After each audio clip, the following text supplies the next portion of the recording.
crazy technology. Yeah, it's a little bit above my head. I'm getting a little overwhelmed by it all, actually. All right, welcome to our very own special show, episode 62. Tonight's co-guests, because like we don't like having hosts and people don't like usually want to come on as guests anyway. So, is Pulley. It's two members of the band Pulley, Chris Dalley and Tyler Rebbe. Rebbe, Right? close. Tyler Rebbe. Yes. Tyler Rebbe. So thank you two for sitting down with me. Absolutely, man. Of course. Pulley's been a band since 1994, so this is like the 21st year, right? 20th. Pretty the close. 20th? Yeah, it's. Oh yeah, we're still in 2014. I think the first record came out in 96. I don't remember. Came out in 96. Close enough, man. It's 2 decades. Yeah. We'll go with that. Yeah, let's go with that. Why are you guys still playing? Why are we still playing? I have a great time. Yeah. We just love being around each other. We're not a full-time band. Yeah. So when we're just having a good time, just writing music and just doing it at our control and at our time that we want to, there's really no reason for us to go off and break up and do anything else, because we enjoy being around each other. We enjoy making music together. We have a great time doing shows and writing music. It's just why stop? People have asked me this before, and it's like, we've seen so many bands, maybe in the old days when we were playing more, open up for us, and then they became really, really popular, and then they collapsed and broke up, and we just kind of like keep cruising along. Mm-hmm. And we always say that the reason we never broke up is because we're not a full-time band, and it's not like we're not counting on it to for our living. We're not looking at this band to make us money to pay our rent or anything, so there's no pressure, which a lot of our peers do have, because it's what they do. Most of us have regular jobs, and it's like, this is what we do it's our hobby, it's fun, and it's like, we don't have to rely on it for money. So there's never any like, oh man, we're not mad at some dude for some stupid idiosyncrasy, or whatever. I should have gotten money for the credit for that song. Yeah, there's nothing ever like that.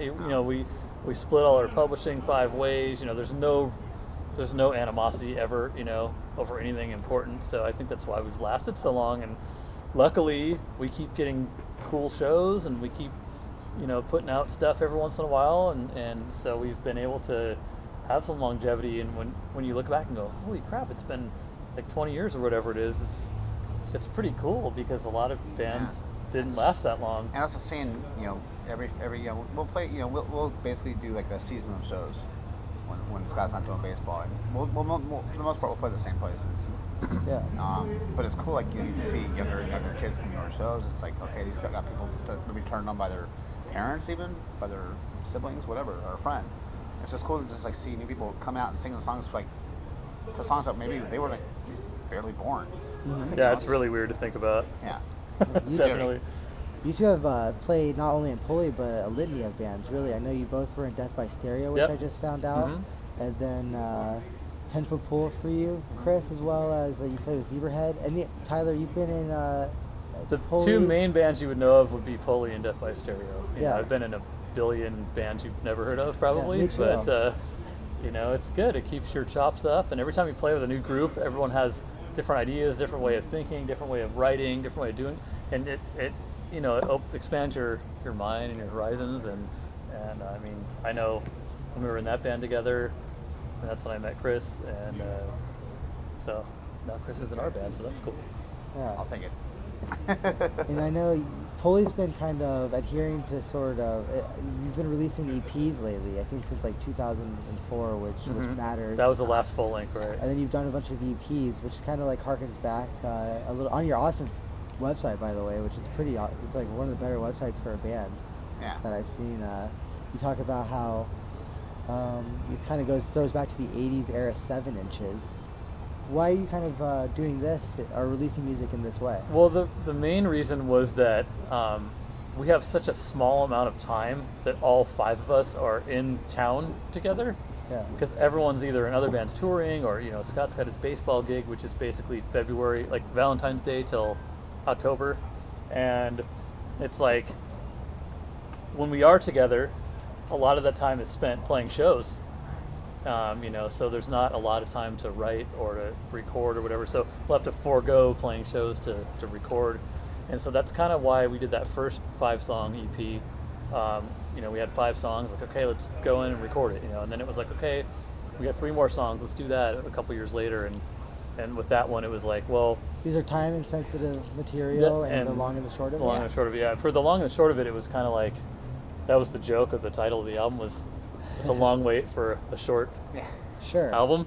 And then it was like, well, let's do a 7-inch, because we're like, okay, and we won't have it on CD. You can only either download it or you have to buy the vinyl, you know. So we thought that was unique at the time, and then you know, ever since then, we've been really working. Every time that we have time, we've been trying to write. So we have a lot of stuff going on, and hopefully, you know, we have no timetable or anything, but hopefully, we want to try to do an actual full length. And you want to make it Nice. good. Yeah, we do. That's the whole point. That's why the thing. that's why it's not out. We yet. try to make quality. I mean, Lagwagon's last full-length album was before that was Resolve, and you know there was a good 8-year stretch in between. They did an EP in the middle.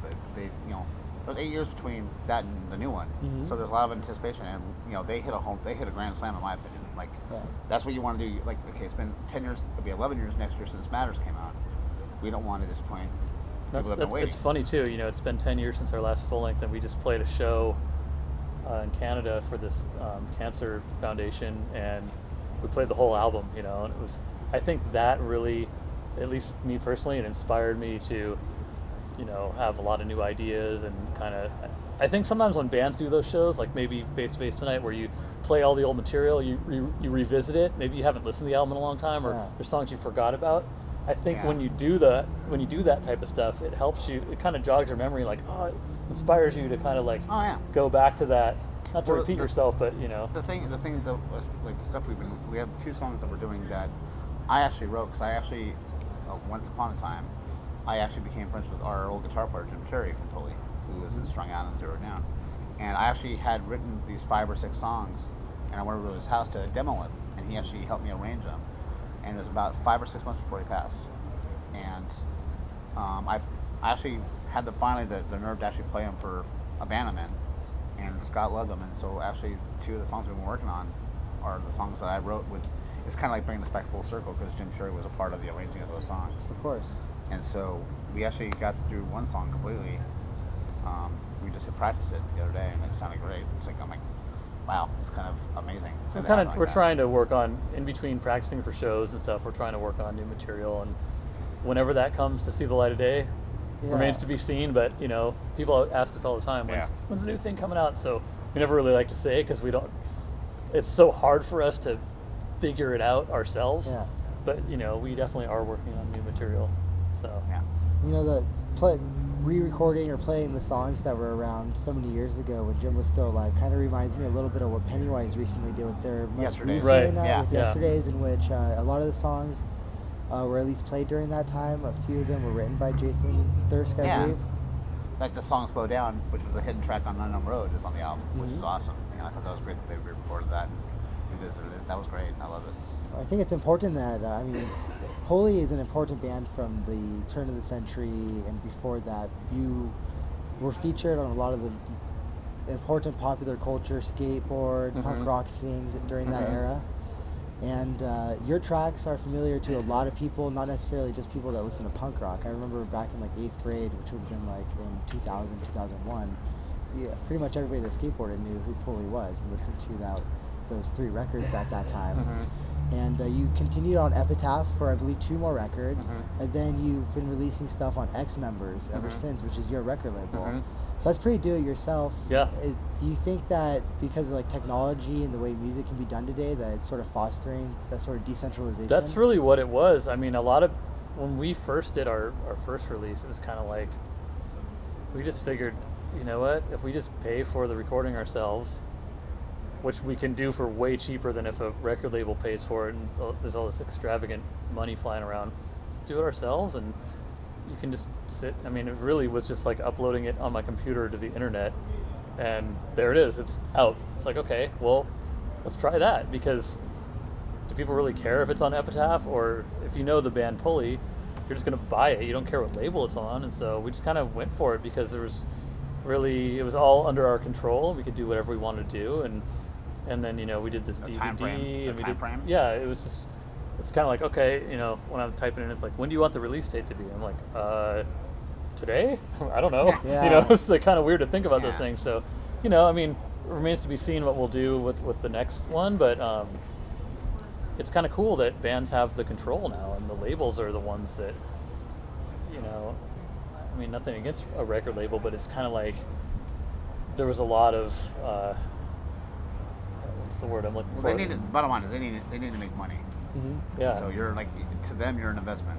So it's, And no one's buying No one's records buying anymore. records, So come it's on. like, and the weird thing is, I've noticed, I actually I pay attention to a lot of, like, you know, there's a radio DJ called Eddie Trunk, and I pay attention to it. He actually made a very good point, like, it's like, versus, like, you know, 15 years ago, if people release an album nowadays, the diehard fans get excited, they buy it, they snatch it up, and you debut high on Billboard.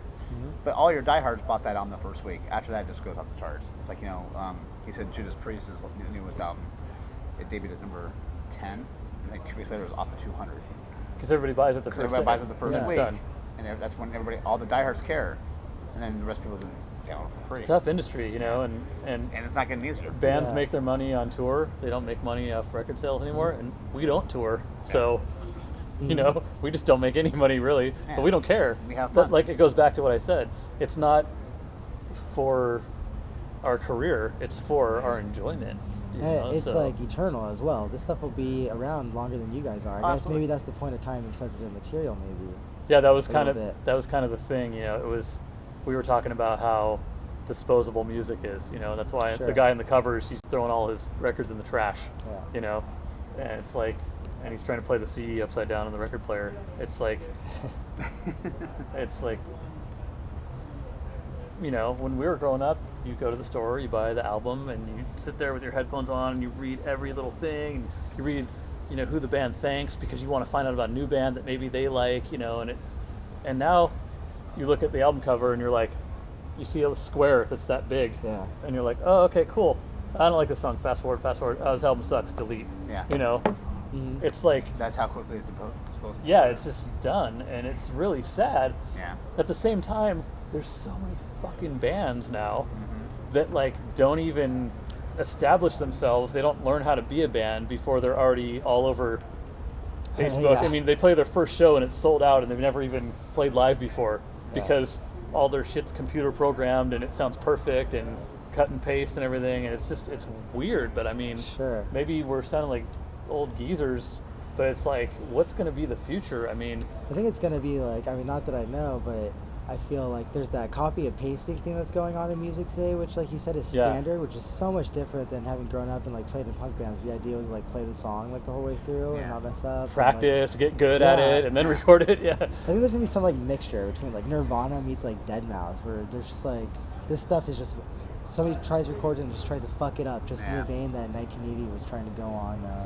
with just punk. Yeah. I'm just. Or rock. It just seems like it's so easy to record something that sounds perfect.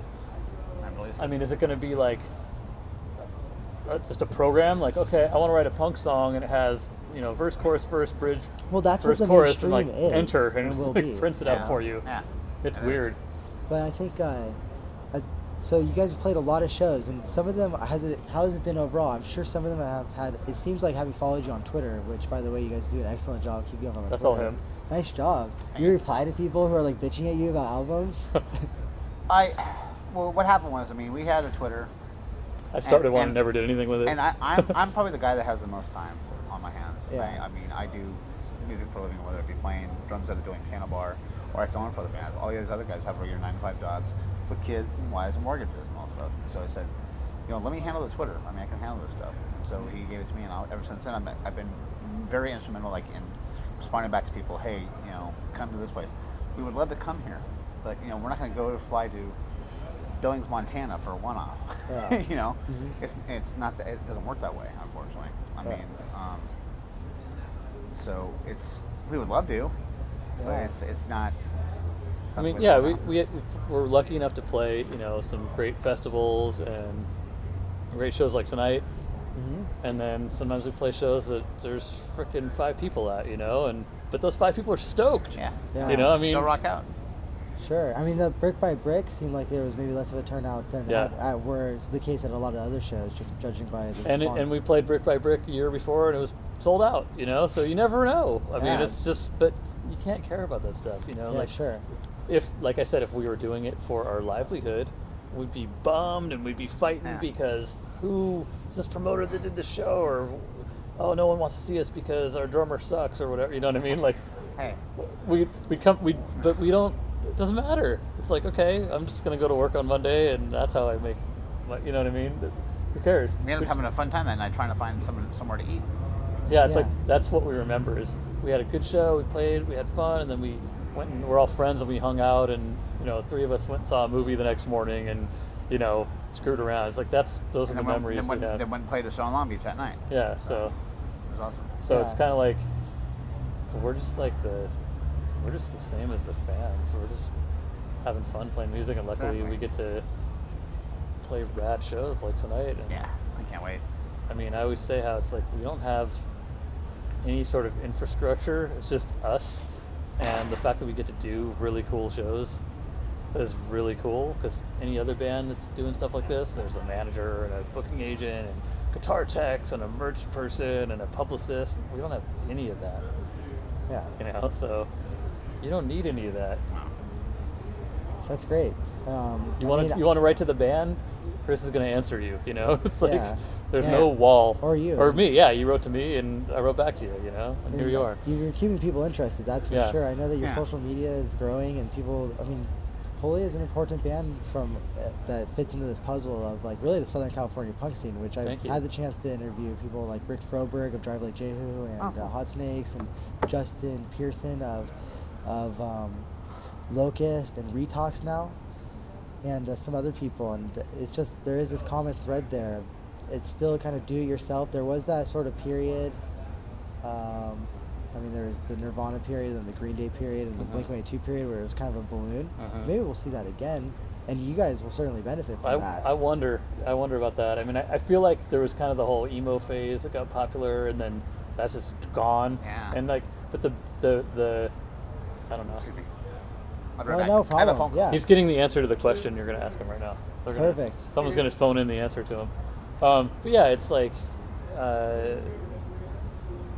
what's going to be next? You know, what's going to clear out all the clutter and reset everything? You know, and we'll probably still be here because we never changed who we are, and we just keep writing the same songs and playing all the same places, and I guess we'll just keep doing it till we get sick of it. But I don't really see that happening. You know. You're still relevant. I mean, it's weird. You think about like, you know, bands like your AC/DCs and Metallicas and everything. It's like, whoa, like I never imagined, you know, Metallica being old dudes with gray hair. You know, when I was a little kid, like I pictured these like crazy partying guys, like, you know, screaming into the microphone. It's like, but they just keep existing because it's not like they need the money. They love it, so they're just gonna keep doing it. You know, so maybe we'll be 60 years old and somehow still doing it. I mean, it sounds ridiculous. The one but thing maybe that we will the one be. thing that did kind of like led me to think, okay, you know, punk is like it's never really left. It's always gone more underground. And the way I saw is like, okay, it's coming back up, not as maybe as at the heights that it once was, but I was actually not in Pulley at the time, but it was Pulley, Lagwagon, Strung Out, and Pennywise at the Palladium for 2 nights. Both nights sold out in like 7 or 8 minutes. Yeah. Which holds like 3,600, so 7,000 tickets sold out in 7 to 10 minutes. It's like, what does that tell you? Yeah, and I remember me and Jason, the singer from Authority Zero, were on the balcony watching Lagwagon play, and it's really amazing. They started playing Ace of Spades by Motorhead, and I don't think on that floor there was not one person in a pit. That place was just one huge pit, and I remember Jason came in, he's like, this is coming back, dude.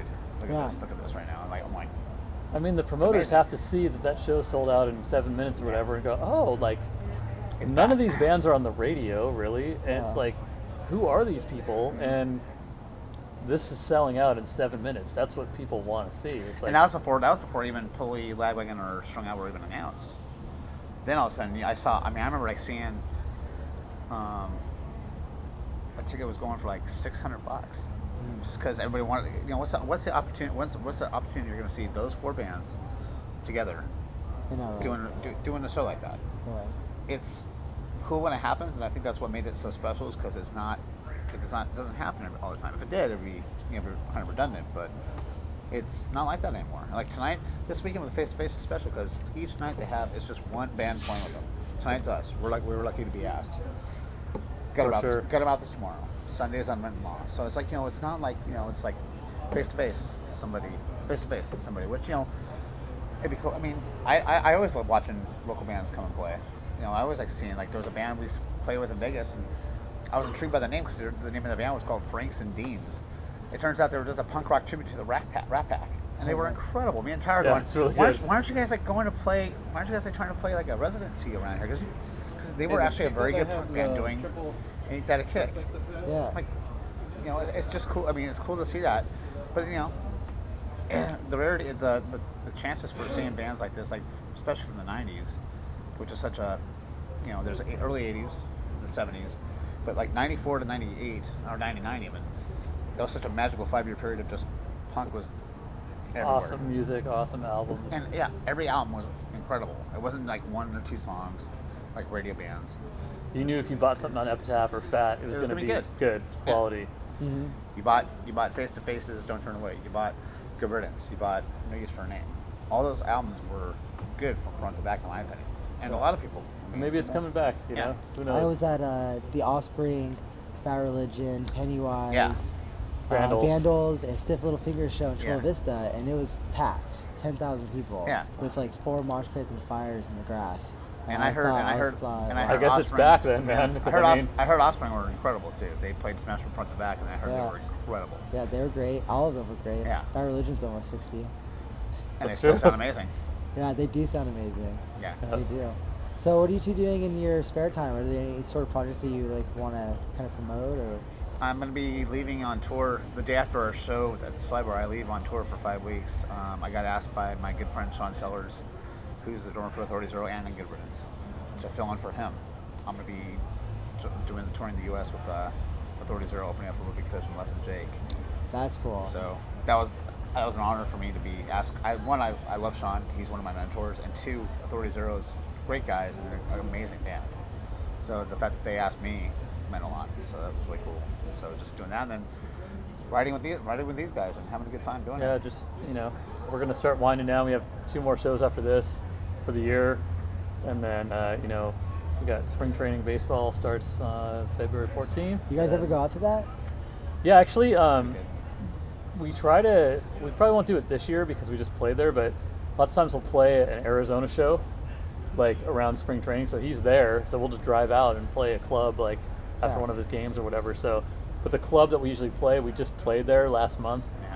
So, you know, chances are we might not do it because it's kind of too close. Yeah. But yeah, we've definitely done it. I'm a huge baseball fan, so like I've gone out to see the games, and it's pretty cool. The cool thing for me, like we played at Yucca Tap Room in Arizona for spring training this last March, and just like looking around the audience, it was like all these huge, tall, bald baseball players, and then even that guy Adam Snyder from the New York Giants. Yeah. Just these huge dudes, like I wouldn't want to be in that pit. Yeah. Right? It was pretty awesome though. It's just like, oh my god, these guys just came out to, you know, because they're friends with Scott and they like the band, and we had a great show. It's like, it's really cool to have that kind of thing, you know, just crossing, you know, different things. You know, it's pretty crazy. But yeah, we all work, and you know, we got our families to worry about and stuff, and so we'll just be doing that, and hopefully, you know, get our songs all coordinated, and you know, maybe potentially record something between now and the next year. But we won't. I guarantee we will not say anything until we have at least a recording of something down. Yeah. Yeah. So I don't want to. You know, I know everyone writes us all the time. When's the new record? When's the new record? Oh, Twitter. That's a message a day at least. Yeah. So, which is cool. Makes us feel good. And, yeah, makes us. They want a new album. Yeah, which is rare now, especially nowadays. There's the demand, definitely. So you know, we if it does happen, when it does happen, we will definitely announce. But we don't want to give anybody the. Oh yeah, because we've made that mistake before, and it's come back. You know who makes that mistake a lot is Tom DeLonge and Blink-182. Oh really? Yeah. They're never on time. That's a band that doesn't have a label. They've got a partner when it comes to their next record. Oh yeah. And more and more people are going to go to that type of stuff for sure. It's interesting since you both mentioned you like baseball. The night you played at the Brick by Brick in San Diego, Tim Flannery, the third base coach for the Giants, who actually coached me one year in San Diego. was playing a show also, and I couldn't help but think, how many times had two Major League Baseball players played concerts the in same city on the same night? Yeah. That's pretty funny. Yeah. So, any other comments before we wrap this up? Just Thank you for everything, and Yeah. thanks for whoever you are for listening. And you know, we're just gonna keep trying to do what we do to make our fans happy, and hopefully put out some new music sooner than later, and hopefully everybody likes it. And you know, I do. We I want like to put it. out quality stuff and keep playing quality shows, and we're not going to stop until no one cares anymore. Even if they stop caring, we'll probably still do we'll it. still do it, just in my to have garage. fun. Yeah, absolutely. Well, you know what? We're very thankful for all the music. That's for sure. Thanks for everything, man. Great to meet you. Thank Thanks you. for My the pleasure. interview. My Pleasure. pleasure. Thank you very much. Cool. All right, let's rock. Thanks for the stars, man. Oh, no problem. I'm gonna go say hi to my fiance. I haven't said hi to her yet. Yeah, we got